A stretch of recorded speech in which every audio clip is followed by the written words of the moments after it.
Welcome to today's story. What's the story today, Tony? It's a fun little fairy tale about cryptocurrency. Welcome, everybody, to the Modern Day Apocrypha Show. Why are we talking like this, Nick? Well, who else opens up with subtle whisper tones? Tony, I'm excited today to talk about some cryptocurrency. Yeah, me too, man. And, you know, this is one that I think people have been excited about and then not excited about and then excited about and then not excited about. Because if you just watch crypto on like how much it's worth, it's just a fucking roller coaster, man. It's blowing Universal Studios out of the water. Yeah, I remember doing maybe 4 years ago, when it had that first surge and where Bitcoin had its first surge, and then everything else was starting to take off, and because of that huge spike in Bitcoin, everything else seemed viable by Proxy association. Yeah. Yeah. And so I was at the time doing Forex trading, and so I was dabbling in cryptocurrencies, and of course I didn't understand that the spike was unsustainable and it had to correct and level out. And if you really look at markets, it's pretty obvious to see. But, you know, all us kids going, oh man, we can make money. Look, I put $10 in and tomorrow it was worth 200. This is so great. Look, you just trade these little things and you get this crypto and you throw it in that new one. And then in 2 weeks it's up. Look, it's great. It was Wild West. And yeah, I made a couple grand. It was cool. Hell yeah, dude. But then it all went to shit. How so? It leveled out. So when it was at, what was it, like $5-6 grand a Bitcoin or something, and everyone was losing their mind, and then it leveled out to like, I don't know, 1,500, 2 grand, 3 grand, something like that. All of those other baby cryptos that were pennies or dollars at the high, exactly. Yeah. At that high point, when they came down and it leveled out to a more equal value, it crushed all of those to be basically worthless. And so a lot of people were going, oh, damn, this is dumb. What? You mentioned something about Forex trading. What is that? So it's trading like different currencies and stuff. Similar to stocks, but it's currencies instead of companies. Sure. And so were you doing like foreign currencies as well? Mm-hmm. How'd that go? And what got you into this? A friend. And I was a trainer at the time. And so I was doing training. And our schedules were all over the place. And I was on a string of doing a whole bunch of night classes. So I couldn't see my friends. And because everyone was working days, and then I'd be working nights and weekends. Well, I didn't have time to see anybody or do anything. Well, you know what? I'm in the morning. Might as well do something. So I'd wake up in the morning. I'd hit the gym. And then I'd, sit on the markets for a few hours and set up trades and make trades. And I'd check it on my phone on breaks and make a couple $100 here and there. And it was pretty cool. I was actually getting pretty good at it and made a few grand at that. And then, if I'm honest, like I freaked out and had some like self-sabotage in there because I realized that success looked like me sitting at a desk and alone, not seeing or interacting with anybody for 8 hours a day. It probably would have been less than that, but still, I was like, well, fuck this. I like people too much. And so I just stopped. Goodness gracious. Success felt too isolating. Yeah. And I'm sorry, we're here to talk about crypto, but isn't that just interesting that like it's so easy to associate getting financial success as life success? Yeah. Like, I think it's reasonable to say like, hey, while you're working the night classes, fucking crush it, kill it, get you some coin on the side. And then, I mean, I know how the schedules change every few months or whatever it is. Is it every 6 months? Actually, potentially every 6 weeks. Every 6 weeks. So every new training class, you potentially have a new schedule. Yep. That's rough, man. And that's why I'm an instructional designer now. Since then, we've moved on. Well, good for you, man. But Indeed. That's pretty cool. Got a couple grand from that. I think my only cryptocurrency trade was, I don't know, maybe I got like $100 or $200 out of it. Like, I don't remember exactly what I sold it for, but I remember buying it for 80 or 80 something dollars. And then hung on to it, watched it climb, and then watched it fall, and then watched it climb, watched it fall. And it was just kind of cool because this was back before Bitcoin really hit that like heyday. Yeah. And so I didn't really have any real financial motive to hang on to it. But I was like, I don't know, my dad's talking about it. It's kind of interesting to watch it happen. And I had never done stocks or anything, but Wow. Hindsight is 2020, right? Yeah, In no shit. retrospect. Yeah, and you said you had some Bitcoin and you sold it, right? Yeah, to a friend. So I had one Bitcoin for like, I want to say it was $86 and I sold it for 230. Hey, you made profit. So like more than doubled, like tripled my profit. That's over the course of hanging on to it for 3 years. Mm-hmm. And so I just sat tight on it, but more so because my dad was getting into it and I bought some from him and that's how it all unfolded. But man, if I could just go back and hold on to that No shit. $86 purchase and it'd be $25,000 or whatever it is right now, 26,000 I think it closed today. Or I don't even know if it closes. Yeah, I don't know either. It's not like a stock market with a stock exchange. So yeah, I think it's just always fluctuating. Yeah, that's interesting. I had a friend who, when he was in college, his college roommate said, "Man, let's come on, like let's spend $200 and get Bitcoin." And this is when Bitcoin was like pennies. And he's like, "No, that's stupid. No, that's stupid." He did the calculations, and if they would have gone in and spent that $200, then when Bitcoin was at its first thing of like $5-6 a pop, would have been a multimillionaire. Oh, Now when it's at 25, like, bro, I bet he's kicking himself again.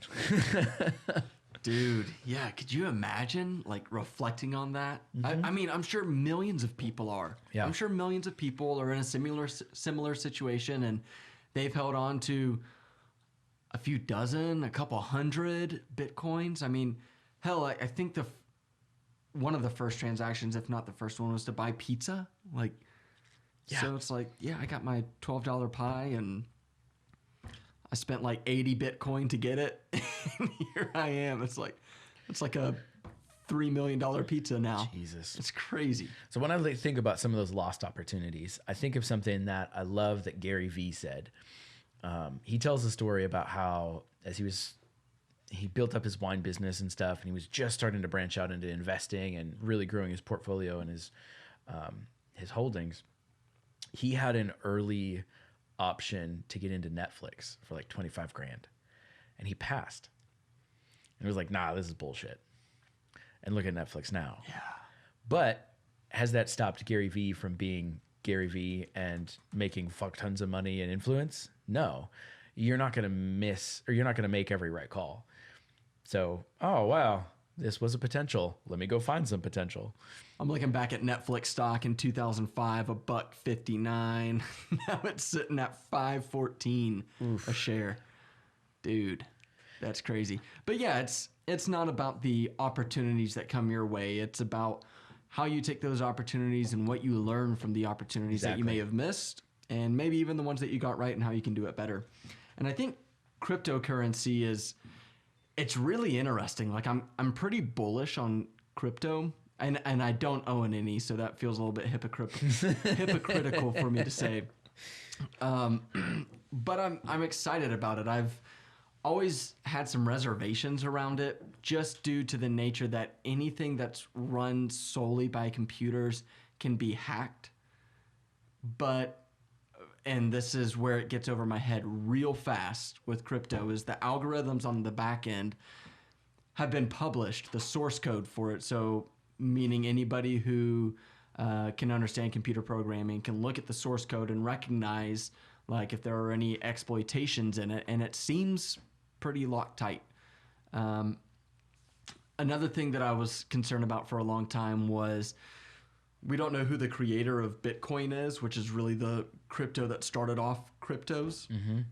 And because of that, I always wondered, I was like, well, who's to say this guy isn't sitting on, $30 trillion worth of Bitcoin, and he can just flood the market and disrupt the entire law of supply and demand. But it turns out that every transaction that's ever been processed is recorded just based off of the source code. So like by nature, we know that there is a very finite amount of Bitcoin that's available to be mined.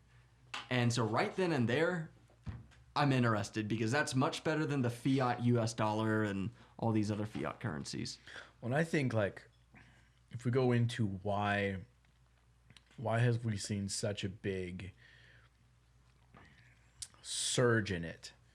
because we had it when it was, a few years back when it hit that 5-6 grand mark and everyone was losing their minds, and then it leveled out. And then here again recently, all out of nowhere, jumped up to that 25 grand mark.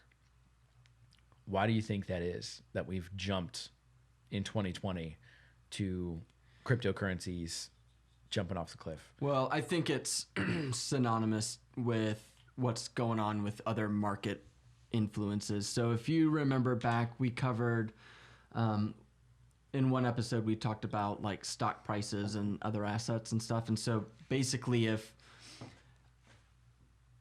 as the main currency throughout the world, the US dollar is what everything, not everything literally, but most other currencies are based off of.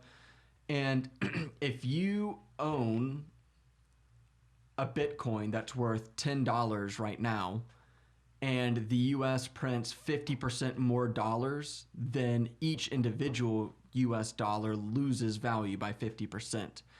It's got a lag to it because people don't think about it that way. So it takes time for that to be realized, but you'll see the effects within a few months, is what it seems like after looking at this year. So as we spent, what was it, like $4 trillion back in the spring, and now we're talking about another 2.6 trillion at minimum, and they're talking about spending even more for like government bailouts, all because of the coronavirus pandemic. You're going to see assets climb, and you see it in the same stock markets. Stock markets are also hitting the same highs, and it's not for any reason other than what we're talking about here. The reason the stocks are high and Bitcoin is high is because the US dollar is actually low. It's not that Bitcoin is all of a sudden more valuable. It's just the dollars to buy the Bitcoin are worth less, so it takes more US dollars to get it. Makes sense. At least in theory. Yeah. That's not, none of this is factual because it's all, opinion and faith-based, but... Well, I also think the other piece, maybe not so much for stocks, but for the crypto, is the instability that we've seen in the world this year. So, I mean, we've not seen anything like this, at least in our lifetimes. You mean the pandemic? Yeah. Yeah. And then the reaction to it, how stuff shut down, and then the economic impacts of that. I know we talked about that early on in the podcast, but now we're seeing more of that, and people are going, well, what's going to happen? And then all the the stuff with the U.S. elections, and then people are just going, I just don't know. There's this other thing that's not tied to any type of government or any other type of economy. Let's try investing in this because it's unaffected by anything else. And everyone's going, yeah, let's go over here, Bitcoin. Oh, everyone's in Bitcoin now? Boom, 25 grand. Yeah, I'm right there with you. And so that's why I'm so bullish on this, is because I think cryptocurrency as a whole, maybe it's realized through Bitcoin, maybe it's another crypto that solves some of the problems that Bitcoin faces, and it takes place in the long run, But the thing that makes me really bullish about cryptocurrency is that it decentralizes monetary currencies, just currencies in general. So whereas living in the United States, I'm very much tied to whatever ridiculous shit the US government decides to do. And that directly impacts me and my livelihood.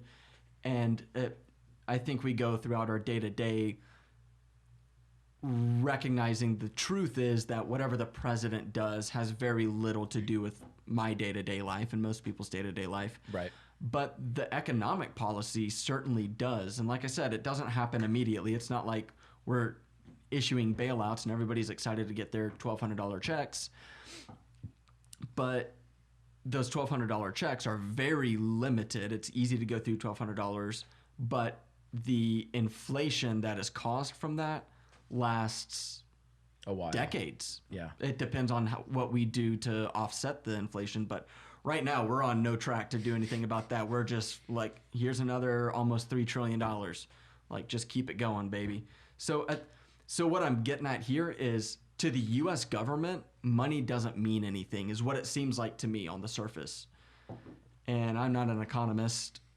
You're not an economist, but I think we can all look at like the fiscal policy and recognize that this isn't sustainable. Eventually it collapses on itself. And so that's why I think Bitcoin is so attractive, because there is a literal finite amount of Bitcoins to be processed and mined and pulled from the earth. Yeah.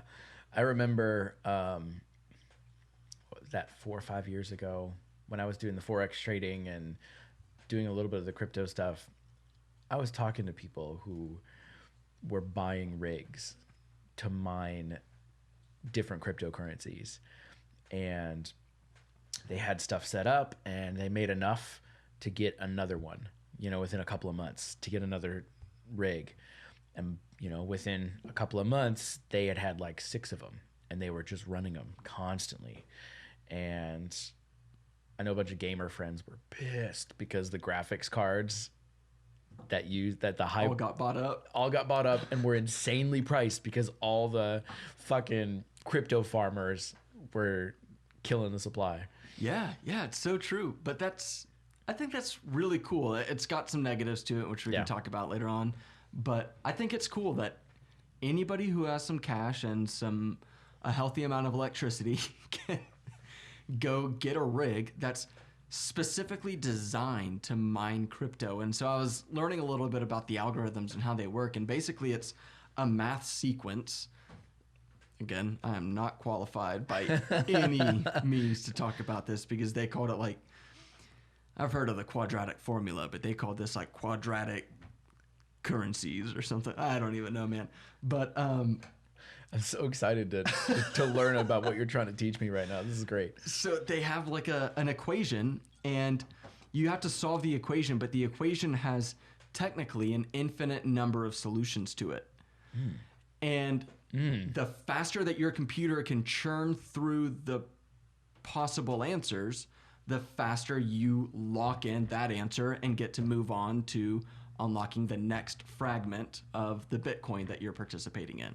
And so it's all group collective. So you might be pulling, I don't even know how it comes out. Maybe it's like 0.0025 Bitcoin or something per transaction that you solve.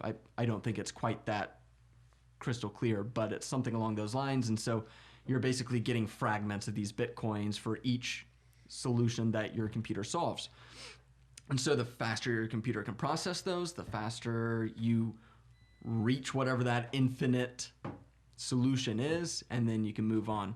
And so having more powerful computers or more computers, just processing in general, directly impacts how fast you can get your Bitcoins and become a Bitcoin millionaire.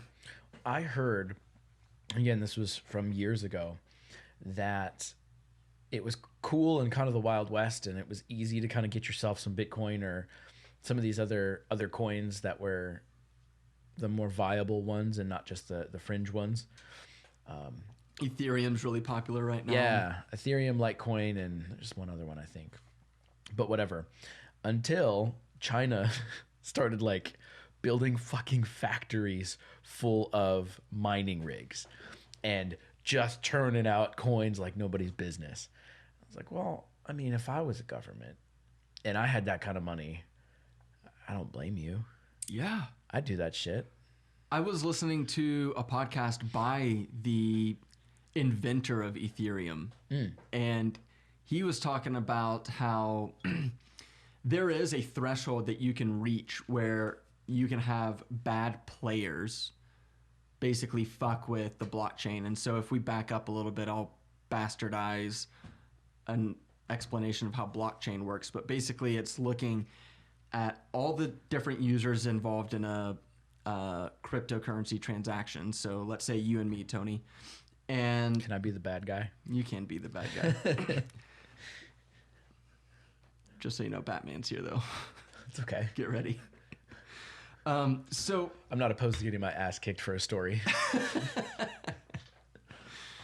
So if I'm trying to send you some money or Bitcoin, we'll use Bitcoin as an example, then I'm going to go through 2 or 3 different servers to get to you, and all the different players that are involved in that transaction basically have to process the sequence to identify that you are indeed Tony Skinner. and that guy outside the window is indeed Batman. So whenever we do that, it's going to go through a sequence. So that first transaction we'll call block 1. After that, whenever you pay somebody else, the system is going to build off of that transaction, and it's going to call it block 2. And then when the third person pays somebody else, that becomes block 3. Well, there's a way that if you're smarter than I am, you can get in there and get into that transition from block 1 to block 2, or from block 2 to block 3, and you can create your own block 2. And if you can do that before the rest of the system recognizes that block 2 already exists and is like a legit transaction, then you can disrupt the flow. The problem is that just like Waze uses crowdsourcing and relies on everybody else to let us know where the cops are, cryptocurrency does something similar where they use everybody else that's part of the transaction, all the different servers that it pings, to fragment out that transaction and solve different parts of the equation. And as long as everybody else solves it, then it matches up and says, yeah, we all got block 2. That's the legitimate one. I don't know where the fuck this other block 2 came from. We're basically going to discard that and move forward because everybody else is on the path of recognizing the legit one. Well, this guy that I'm listening to mentioned that there's a threshold between, I want to say it was like 23.2% of users and 50% of users. Somewhere in there is an amount where you could start influencing things and kind of commandeering the whole process. Holy shit. Yeah. And so I was like, that was one of my concerns with crypto, was that I just don't know enough about how it works. And Warren Buffett said, if you can't explain it to a 10-year-old or something like that, a young lad or lass, then you probably shouldn't be investing in it. And so I'm trying to take that advice to heart and being like, I just don't understand how it can't be hacked. But the beautiful part about crypto is that it's completely separate from all these other market forces that we're subject to with stocks and just holding on to a currency, like a legitimate's not the right word, but like a recognized, sanctioned government, foreign or government issued currency. Yeah. That's crazy, man. I just learned so much and I still know nothing. Like, I'm there with you. Like, oh, cool. That's, my brother writes code for like websites and shit. And sometimes, it's the same way growing up, like playing video games and stuff. He's so smart and can understand stuff, and I love it. But his brain works on a level that mine does not. And so he'd be like, oh, all these different stats for these games we'd play, and he'd understand what that meant. And I'm like, we leveled up. And so he's telling me like, oh yeah, here's the code, and yeah, I'm writing in this language and these different things. And I'm like, all right, man, I'm going to be a good brother and just listen, but I hope you don't think that I have a clue what the fuck you're talking about. Yeah. Was that good? I hope you can get to the point, because I'm missing it. And I feel like it's the same thing. Like, oh, so it's like $1 and kind of like a credit card, but different, and you just use it online? People do math to get it. Cryptocurrency, yay! Well, everybody, thanks for listening to Modern Day Apocrypha. We hope you enjoyed this episode. Yeah, quickest episode ever, because, I mean... Bro, I'm there with you, though. Like, I can't... That's why I'm scared to jump into it. Because I just... Everybody else says that it's good. Like, people much smarter than I am that understand coding and how programming works, like, at its core, and have read source code on the whole way that Bitcoin is mined, processed, transacted, if that's a word. It is, and I like the pause in the middle of it. Great effect. And it's just for emphasis.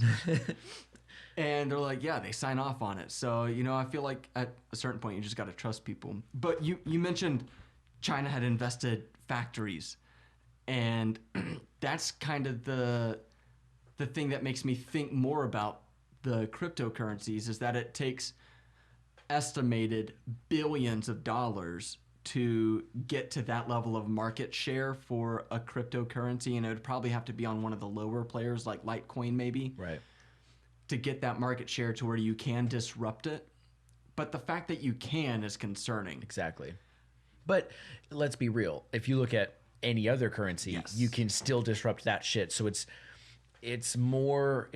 I feel like it's not as legitimate of a fear as you think it is, because it's always possible. Now we're just aware of it. That's the only difference. Right. And we're just at the beginning of a technology. And so because it's something new, and our brain, when we don't have a place to reference, we're extra cautious and extra afraid and hesitant of, yeah, I don't know if this is safe. Well, currency wasn't always a thing. And we just grew up with it. It's always been a thing in our lifetime. So there was no question of it. We observed our parents and people in society handing currency for stuff, to pay bills, to buy food, to buy toys, to whatever. It was just normal. That's just how life worked. Well, now that we're seeing a different way, we're going, well, we're questioning this. Mm-hmm. We just skipped the questioning process on something else because it was told to us as normal. Yeah, so like think about, I love that analogy. Like if you think about the transition from cash to debit and credit cards, Yep. I wasn't around for that transition, but I could imagine being in that situation, being like, well, somebody could get my card numbers, or maybe they've got a mag swipe. And they do. It's true. I've had my shit stolen or hacked, or however they get my credit card information.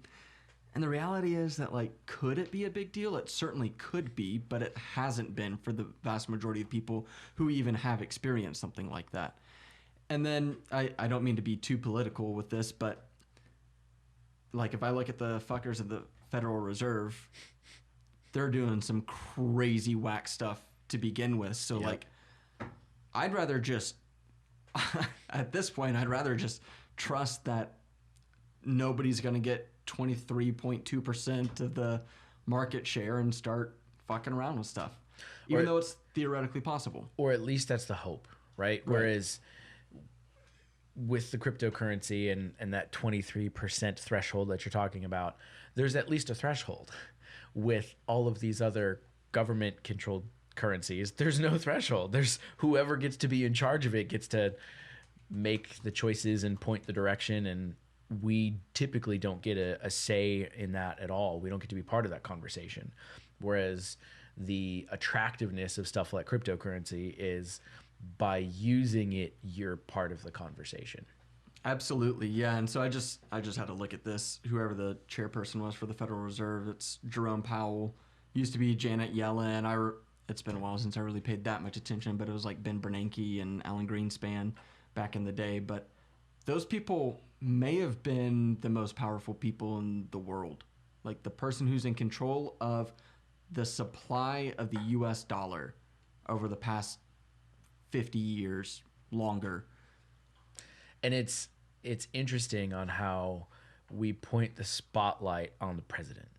Right. We won't point the spotlight at, who's the head of, the finances, because of course that's by design. You don't want to look and.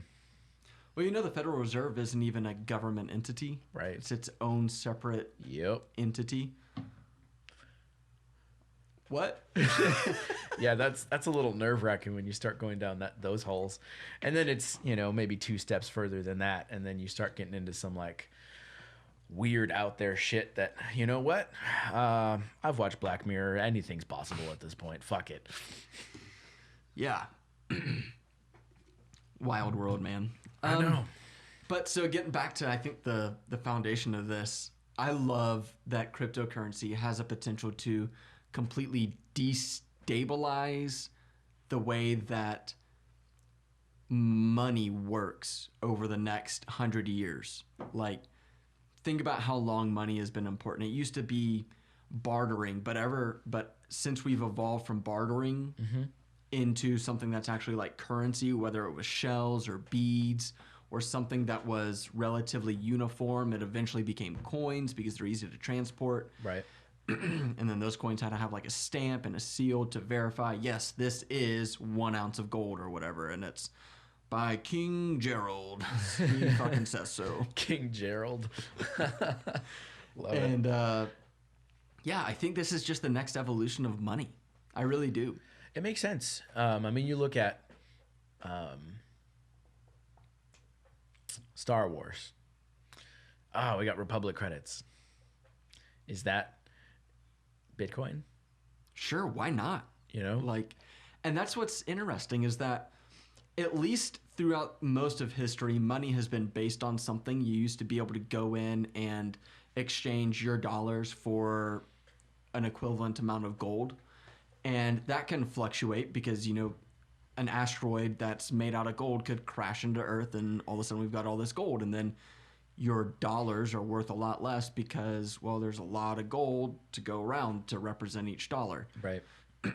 So it's worth less gold, and then gold isn't as valuable, et cetera, and blah, blah, blah. But now that we're no longer tied to anything that's really regulating dollars, that's where we're seeing our ability to print $2.6 trillion without thinking about it. And it's not even printed. Right. It's all digital. Type. Here we go. Yeah, I think recently I heard something like 20% of money is real. Yeah. It's like, and I think a better way to say that is physical. Physical. Yes. Thank you. Yeah. You can only touch 20% of the world's money supply. Hey, I'd sleep on 20% of the world's money supply. Sure. Why not? Let me jump off a diving board into these bills. So then, like, why be scared of crypto? Yeah. You know? But I don't know if a lot of the population is aware of that reality. Right. You know, you used to go to the ATM and grab cash. You still have cash when you need it, even though you don't always have it. It's always there, and so you just assume that's the underlying assumption is, oh yeah, there's cash for this somewhere. Until you really think about it and go, wait a minute, probably not. Right. And then my interesting thought is when we move to Bitcoin, hypothetically, right? You know, fast forward another 10, 20 years, and if we do move past cash and any type of physical money, how do things like the farmer's market work? You know, does everyone now have to have a bank account and a way to transfer stuff? And yeah, I think so. I mean, in theory, you can't ever really stop bartering. So that's true. If you went to a farmer's market and somebody just, you know, there are people that refuse to be on the grid, like on the system, and they won't have any social media, which I don't fault them or anything, but Sure. But it's like a lifestyle where they want to be as anonymous as possible, basically. And if you're one of those people, I think the future is working against you, but you can always take, if your tire needs to be changed and somebody comes to your farmer's market and they're like, hey, will you take Bitcoin? You can say no, but you're wearing a mechanic's coveralls or something. Can you help me out with this? Or do you exchange think those something else? That's communities will create their own currency? No. Here's why. Okay. If you're, well, it depends on what you mean by a community. When I think community, I think like probably 1,000 people or less. But let's just kind of define it as such for conversation purposes. But if you've got 1,000 people and you're a relatively closed society, I think that you could potentially pull something like that off and have your own currency. But if you're, let's say it's, you know, like the farmer's market in Nashville, those people are still going to have to go outside of their farmer's market community to buy a house and get things. So I guess where my mind is going with it, and again, sticking with the Star Wars idea, I just watched season 2 of The Mandalorian. And how is it? Oh, dude, it's fucking fantastic. All right, on Disney Plus. Yep. There's, without spoiling anything, there's a couple of moments that people like me who grew up with Star Wars, and then there's a couple of nods to previous moments and stuff, and it's very, very satisfying. I think that's the most I can say without ruining anything. It is. Do they have like their own currency? Is that where I'm going with is, so they go to all these different planets, right? And so at the core of, let's say, the galaxy or the solar system is the Republic, and they all use the Republic currency. But when they get out to the more fringe, like bounty hunter, mercenary type stuff based on the individual planets, or in this case, converting it to one single planet, based on the different communities that are mostly working within themselves, they all have their own currency. And then the Republic credits, or let's say the official, let's say Bitcoin gets made and we don't actually use physical stuff. No, we don't take Republic credits out here. They don't do anything. They're not worth it. We're off the grid. So they all have their own version of something to trade and barter with, which is their own currency. Yeah, and so I think right now that's one of the reasons Bitcoin isn't, it's hard to say this, but it's not as popular as what I think it very well could be. Like, imagine if you could walk into Walmart and exchange in Bitcoin, and you scan your phone and you walk off just as easy, if not easier, than a debit or credit card. Then I think people would really start using it, because right now it feels like Bitcoin is just an investment opportunity where I can buy it low and sell it high and get US dollars back, or whatever currency, you know, I mean, it's a very international community. So whatever currency you want it in. Well, and I think the reason behind that too is and I could be wrong and we have base here, but I think my understanding is correct in that once you get especially these big corporations like Walmart, there's connections at the top to the people who make the decisions with the currency, and they go, nope, we don't want you to be able to take Bitcoin because we don't get to influence and have a say in that. Don't put Bitcoin in your cash registers. Easiness. I don't want to put words in your mouth. Are you suggesting that like the CEO of Walmart might have close ties to a Federal Reserve chairman or something? And sure, okay, to more materialize it. But I mean, if as we've seen over the past few years, when the big companies fuck up, the government's, oh no, we got you, no big deal. And so to me, that says there's connections up there that, well, how do they pay that back? Because they're not actually paying it back. Well, they pay it back in favors and whatever. Cool. You don't put Bitcoin in your stores. You don't allow to take Bitcoin. Well, why not? Because we don't get to manipulate it like we do our normal currencies. And then if you take that on every country, again, wild speculation, but it makes sense to me. I don't think it's wild. I don't think it's wild at all, because I have similar thoughts too. Like, I remember back during that first big spike with Bitcoin, there were talks about banning Bitcoin. I'm vaguely remembering because they're afraid of it. I may be because they can't control it. Right, because you can't control it, and because it decentralizes what it means to be a government in terms of the financial aspect. Right. Like, imagine if the U.S. government weren't in charge of issuing U.S. dollars, which technically they're not, as we talked about just a minute ago, but they effectively are. Right. And so it's like, if they can't control that anymore, they lost a huge swath of power. And their influence. And I don't even know how this works, but then in between other different nations and world influence, not just internal influence, if you don't have that, well, that just changes the whole dynamic of how our whole global economy works. And I don't know. And of course, those in power are always going to try to insulate their power. And the easiest way to insulate your power is to maintain what you know. Absolutely. Well, and block what you don't. Exactly. And so I think that's why we haven't seen Bitcoin become anything more than just an investment opportunity. So here's a thought. You know, the US dollar is pretty much the world's reserve currency, right?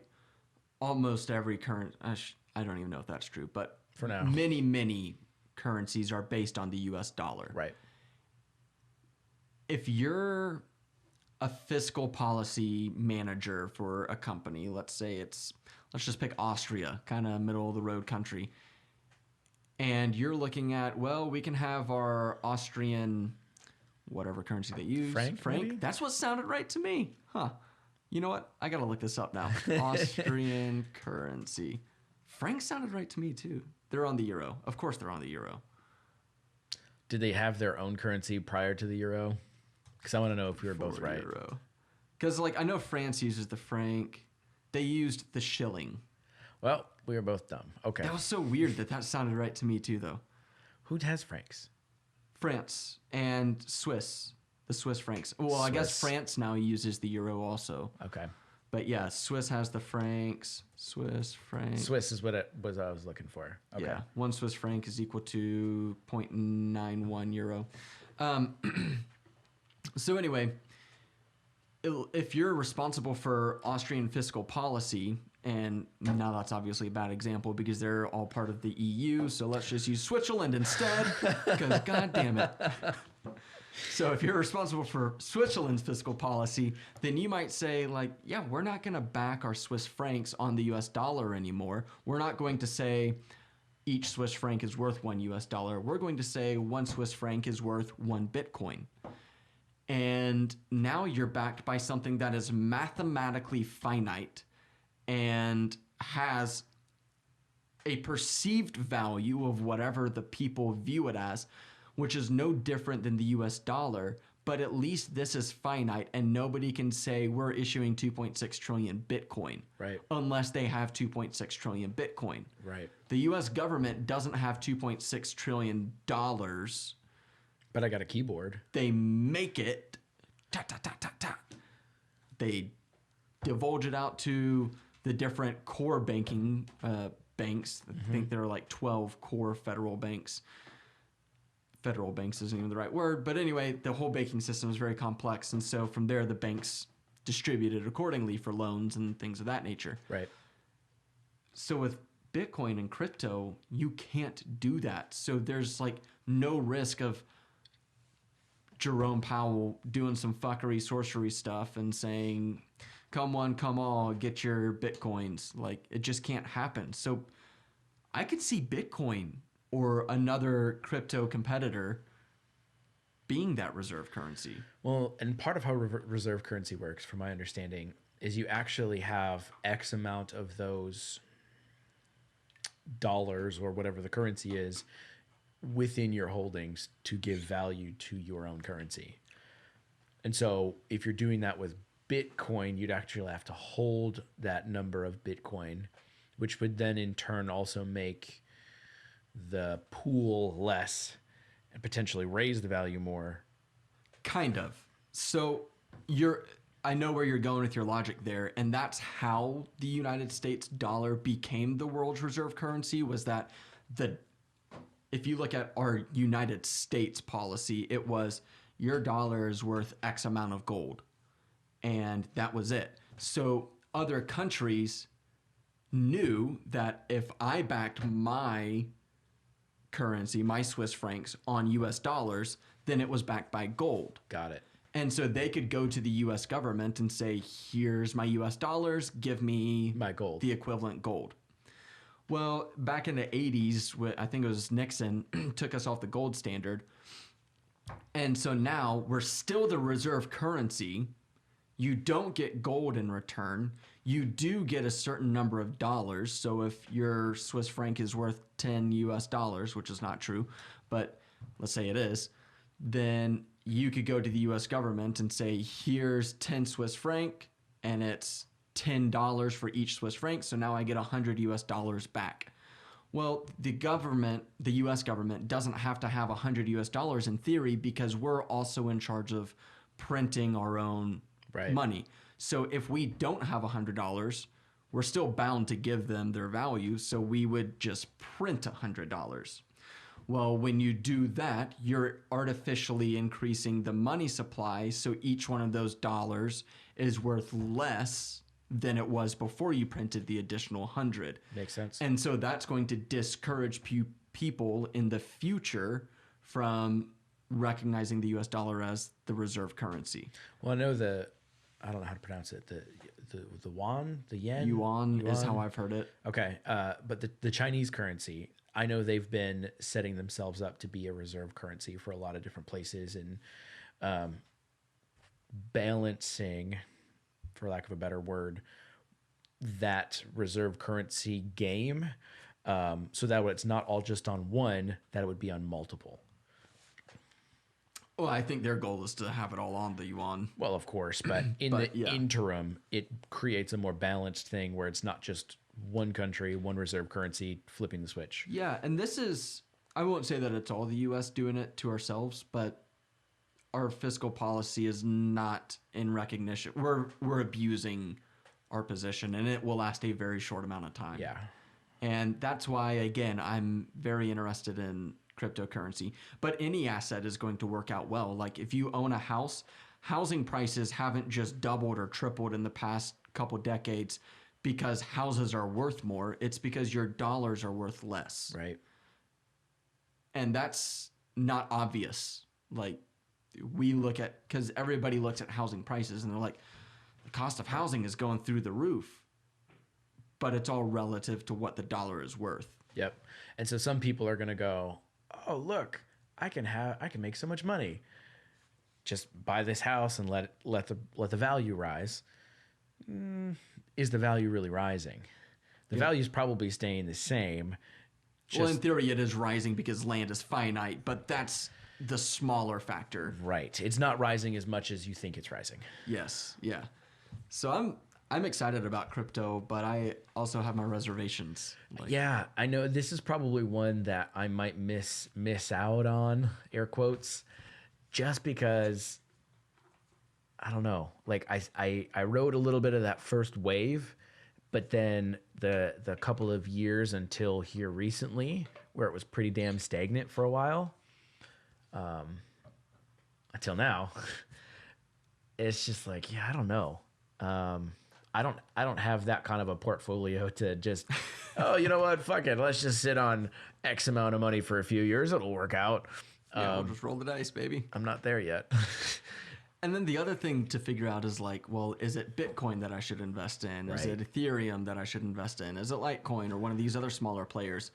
And Bitcoin has some problems with it. And so nothing's really perfect, but a lot of it comes down to like the algorithms that they use and the way that they encrypt things, because right now there is a concern with how much power it takes to mine Bitcoin.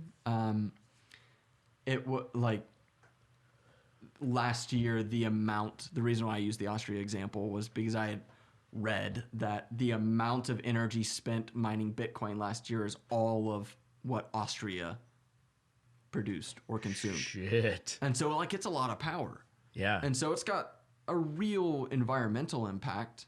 Yeah, if you're using as much power as a whole fucking country. Yeah. Granted, that's, millions of people. But still. Or millions of machines anyway, because you mentioned China's got factories worth. But still, for one specific thing, for Bitcoin, not even all the cryptocurrencies, but just for Bitcoin, that's, wow. Yeah, it's got an impact. So now they're trying to figure out like, okay, well, how do we make it more efficient, but not too efficient? Because then you'll have like this inflation. Or you can't really have inflation because there's a finite amount. Maybe you could, but there's like a finite amount. So you could reach that finite amount very quickly if it were too easy to solve. If every equation was 1 + 2 = and your computer had to solve 4. that, they'd be like 4. Every computer would be like 1, 2, 4, 5, 6. Damn it, where's the answer? And so I think you would reach your limits very quickly. It could be more complex than that, but that's what some of the other currencies or cryptocurrencies are trying to solve for. And then like you also think about like, okay, well, technology can advance and so does processing power, like quantum computing. Well, if your computer can process information 100 times faster than today's computer, and we're kind of on the cusp of unlocking quantum computing. We already have quantum computers, but it's just not efficient, like a mainstream practical thing to have because you have to maintain a quantum state and all this. And it's like, all right, we're just gonna. Where's Neil, Mr. Tyson? Give me 10 years, and then I'll carry a quantum computer around in my back pocket. Yeah, there you go. And so, like, once you get that, well, if you can process information 100 times faster, then maybe you can mine Bitcoin a lot faster. And so I think they're going to have to evolve their algorithms. And then it becomes like this question of, well, who's responsible for updating the algorithms? Could we get in a position where there is a Federal Reserve equivalent Granted, they can't abuse it in the same way that they can the US dollar because they can't just make Bitcoin, but they could, in theory, make it easier to find, and maybe they do that and they've already got their computer set up so that they're running the new algorithm. They release the new algorithm for whatever the update is. I don't know how this works, so I'm talking out of my ass a bit, but it can give them an advantage. I don't know. Anybody else out there, please raise your hand if your head hurts. Because Got mine up. does. Holy shit, dude. Like, I followed all of that, but my brain's like, fuck. Yeah, So much. There's no way that I could say that like I understand it. Like, it's just too complicated, and I'm not educated in that field at all. No, we're just exploring it on shit we don't know, like we do every week. Yeah, so welcome for the ride, everybody. Fuck, dude.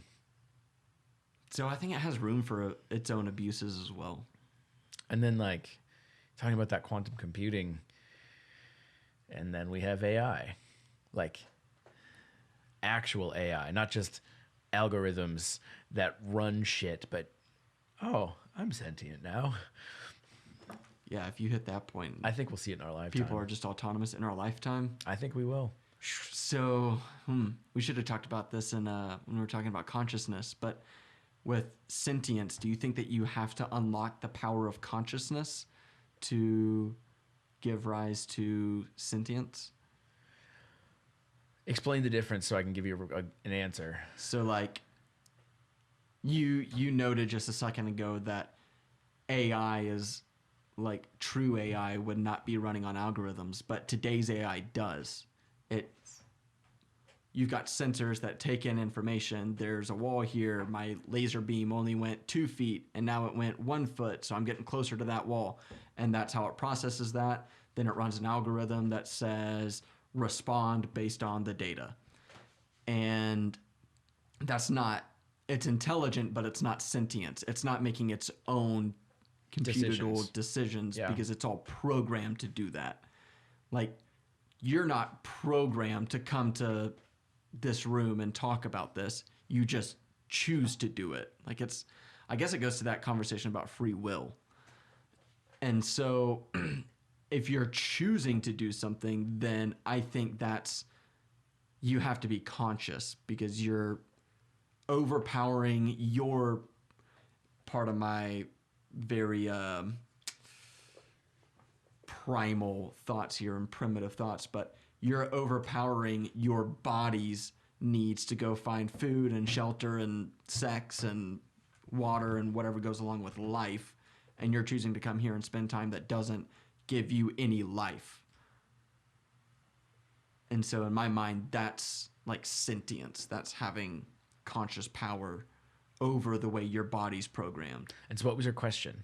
So my question is, do you think that we have to unlock the mystery of consciousness and what it is, what makes you and me conscious, to give AI sentience? But before you answer, we think of animals as not conscious, right? Do we? I don't know. I have before, and maybe that's not the right way to think, but by my definition that I just gave, this is just my personal interpretation, but you might argue that a deer is conscious because, I don't know, they don't ever really elect to do something. It's always like in search of food or sleeping. It's always that algorithm. But what about pets? You know, because pets will come and hang and fuck with you just to do that. But is that maybe just a program that's being reinforced because we're the people who give them food and shelter? Yeah, I think part of it is, but like if you think about play came to mind, but play, That's true. like I've got 2 cats and they'll fuck with each other, but play in many capacities is thought of as practicing hunting skills. And so therefore it is like kind of following the lines of the algorithm. Just hanging out with you is reserving your energy. And it's bonding, and which all is still biological, self-sustaining. Right. But I think the difference between like animals and humans is we can create, like art and shit, stuff that's not needed. It's beautiful, but it's not needed for survival. Right. And I don't see animals doing that. So I think that might be a differentiator. Yeah, I think you're right. Like I don't think there are any animals that I know of that exert energy for the fuck of it. Dolphins play, but it's not like hunting type play. Okay. So I wonder I wonder what the thought process is there. So, and we often think of dolphins as like one of the absolute exceptions to life. Like, Yeah. it's like, they might be one of the 2 or 3 conscious beings on Earth. Well, I saw something recently that their brain has an extra set of, I don't know, area, lobes, whatever, more than the human brain. Oh, So they potentially could be more conscious than us. fascinating. They just don't have hands and feet to get out of the water and do shit about it. Opposable thumbs, and that's really what unlocked everything. Yeah. So, But going back to the AI thing, I think that consciousness at that level requires some type of a housing to sit into. Now, how that consciousness gets in there, I mean, obviously, there's at some point in like our biological reproduction, at some point, there's enough of a, again, my perspective, there's enough of a house or this water bottle that I'm holding. Once it's enough of a bottle to hold the water shows up. When we can figure out how to do that with AI, to create enough of a house for a consciousness to come in, obviously there's like long systems that work with biological reproduction that I don't know if we understand how that consciousness comes in, but it works. I think we'd be in a potentially really weird space when we figure out how to create the house and call something into it, but we don't know where or from. And that's where shit gets weird. And Yeah. I think there's these beautiful safeguards built into like the biological way that things are, because you know what? If you've got somebody who's really intelligent that comes into a baby's body, guess what? You're stuck in this little, you got to let your skin suit grow and age before you can do anything about it. And so there's this almost like forced training wheels. Now, if we put into fully functional robots and throw consciousness in it and they're ready to go before they can learn how this world works, that's where shit might get weird. So if we bring this back to crypto, like, do you think that there's a point where you have such strong AI that would come up with its own competing currency? I have no doubt about it. And I think because of the biological system that I just kind of talked about and laid out, we're taught empathy, we're taught community, because I'm a baby and I literally have to rely on someone else to take care of me until I can take care of myself. Without being taught empathy and community, where's emotion? There's just drive and whatever. Yeah, I want that. I want to be better than that. Doom. Done. Get it. There's no consideration. And we see it in some of these, maybe I'm just writing movie scripts at this point, but we see it in these movies that the robots or the AI, that's what they lack, is emotion. Right. Interesting. Yeah, that makes sense, though. It's a lot to wrap your head around. I know, right? How the fuck did we jump from crypto to like AI conscious? I guess that's not that far of a jump. Yeah, I don't think so. But I think that it's possible that our machines that we're designing to mine cryptocurrency, if this is the future, get to the point, especially when we unlock the powers of quantum computing, to compete with whatever currencies that we're using. And I don't know, if you're a computer and you've been, let's say you're a conscious computer and you've been designed to play video games and open up Microsoft Word and Excel, but you're like, no, fuck that. I'm going to go mine crypto.